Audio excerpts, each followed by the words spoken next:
I bought this recipe book, Secret Restaurant Recipes, from Ollie's, and the first recipe I'm going to try is a Copycat Olive Garden. I'm showing you the recipe.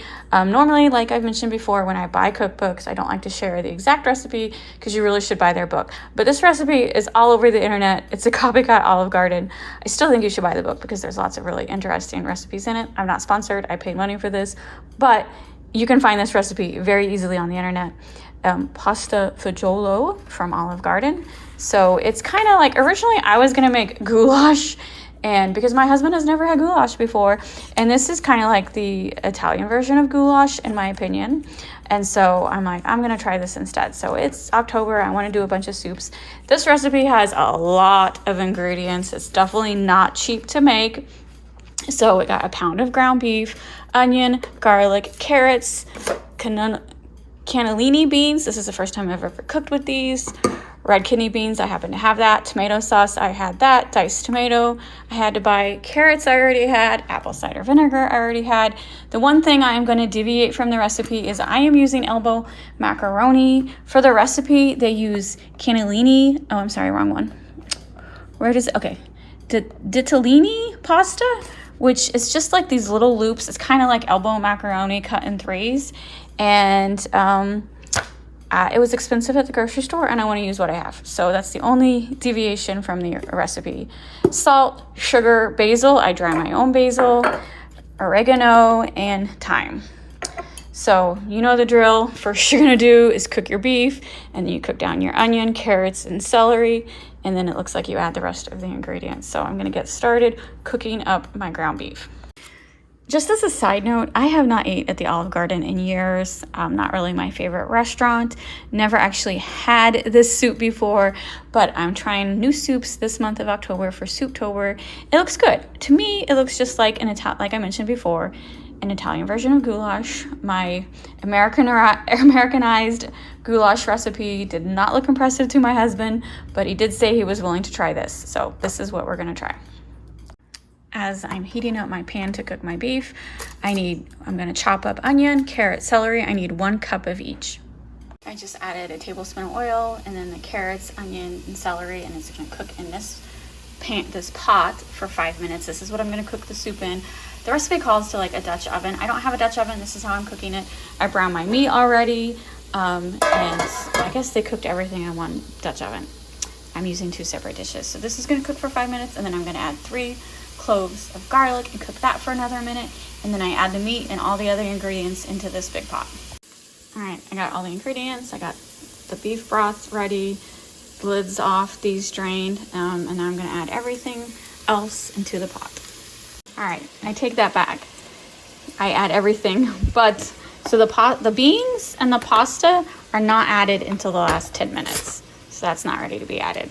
The chopped tomatoes, the tomato sauce, the beef broth, and all the spices are going to be added. And then you simmer that for 30 minutes. And then after 30 minutes, you add the pasta, kidney beans, and cannellini beans for 10 minutes or until the pasta is tender. Oh, almost made a mistake. But everything else, these 3 items are the last to add. It's a good thing I read over the recipe like 20 times because otherwise I would have made a big mistake. I added all the dry spices and the meat, and we bring it to a boil, and then once it comes to a boil, lower the heat to simmer, cover it, and cook for 30 minutes.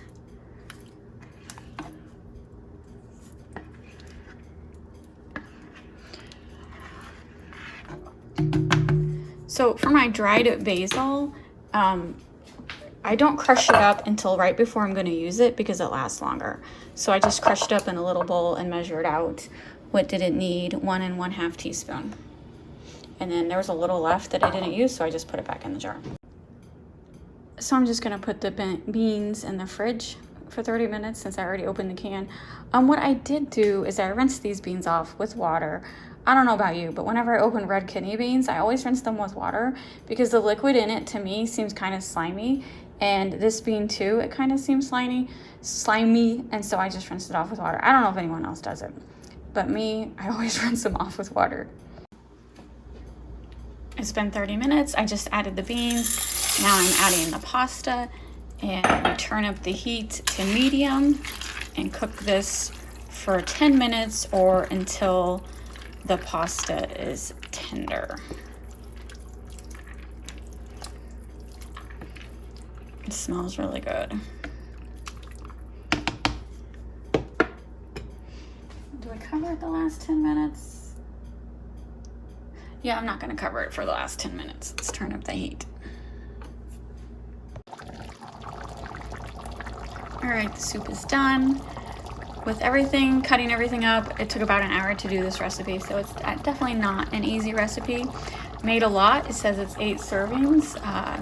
Definitely going to be freezing some of this because this is a lot for just 2 people. All right, mine turned out more like a stew because I did use bigger noodles, so it soaked up all the liquid. So in the future, I'm gonna add more beef stock. I only did 4 cups of beef stock. I don't mind it as a stew, but if you want it soupy, it definitely needs more liquid. And it's definitely because I used the wrong noodle, but that's what I had on hand. And there, cheese. It smells good, but the picture here is more soupy and mine is like a stew. All right, taste test. Robert already tasted it and he said it's absolutely delicious. It's right? wonderful, yes. It's wonderful? It is, it's very good. I've never had a soup this good. Hot. Yeah. Hot. Oh my god, that is really good. So since I have tons of leftovers and it's pretty much a stew at this point, there's not much liquid left. I'm gonna make some more beef broth and add like 3 more cups of beef broth and mix it in before I freeze the rest. I have these like round soup containers that I freeze that stuff in. And I just want to add the beef broth now and not later. So when I unfreeze it, I can just dump it in a pot and it's ready. Because yeah, it just soaked up all the liquid. And I don't know, I used the wrong noodles, but I knew that in the beginning. These noodles work. Got a lot of flavor. This is like, I keep talking about goulash and I realized that this is not an original goulash. But growing up, goulash was just a term that we used my high school, my grade school. It was just with macaroni, hamburger beef, I'm sure some spices and pasta sauce. And it was like something we ate regularly and we just called it goulash. And I mentioned that to Robert and he's like, what are you talking about? We never had that. I grew up in Illinois. And so this kind of reminds me of a goulash. I know that's not what it's called at all. But in my mind, this is like 100 times better. This is like a fancy goulash. Very hearty. I like it. It's hearty. I love this. Man, oh man. There's a lot of ingredients. This is definitely not one of those quick recipes, but it's so good. This would be so good like on a cold winter night.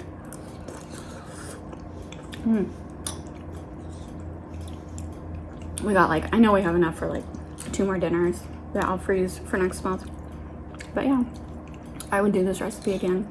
Even though it's like a lot of ingredients, it's all basic ingredients, like nothing was incredibly expensive, and it makes a whole bunch of food. So definitely worth it.